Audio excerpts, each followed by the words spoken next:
Міне, мен сендерге ертегі оқып бергім келіп отыр. Сендер тыңлағанды жақсы көресіңдер ме? Онда мен сендерге қазақтың халық ертегісі Алдар Көсе мен Жартылай ертегісін оқып бергім келіп отыр. Тыңдайсыңдар ма? Ал енді. Алдар Көсе бір күні келе жатса, ешегіне мініп алып, алдынан бай шығады. Жерін жыртып жүрген бай шығады. Екі өгізін шегіп алып неге? Соны жер жыртып жүреді. Оны көрген Алдар Көсе, бұл бай не үшін өзі істеп жүр деп жанына келіп, сұрайды. Сен неғып өзің істеп жүрсің деп. Сен неғып өзің істеп жүрсің?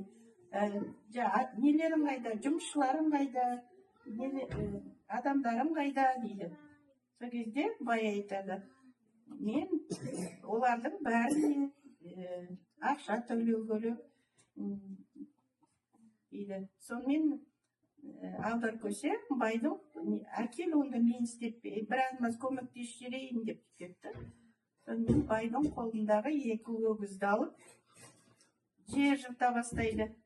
Сонымен жырта бастаған кезде әбден шаршаған бай ұйықтап кетеді, ұйықтап кеткеннен кейін Алдар Көсе алаттағы екі өгізінің құлақтарын жұлып алады, жерге соғып қояды.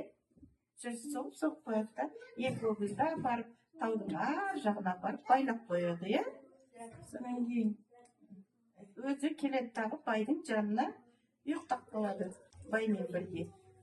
Бай әбден шаршаған бай ұйқысы қанып орнынан тұрса, жанында жаңағы Алдар Көсе ұйықтамайды екен дейді.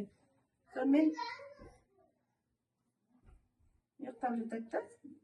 Сонымен бай шошып оянады, жүгіріп келіп оятады. Менің өгіздерім қайда деп не қылады. Сонымен өгіздеріңіз мені тыңдамай, мына секіріп, мына жердің астына кіріп кетті. Екі құйрығы ғана қалды деп Алдар Көсе айтады, сөйтіп.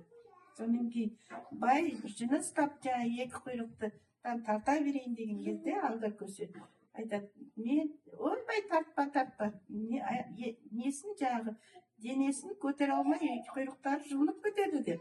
Сөйтіп, оған қарамай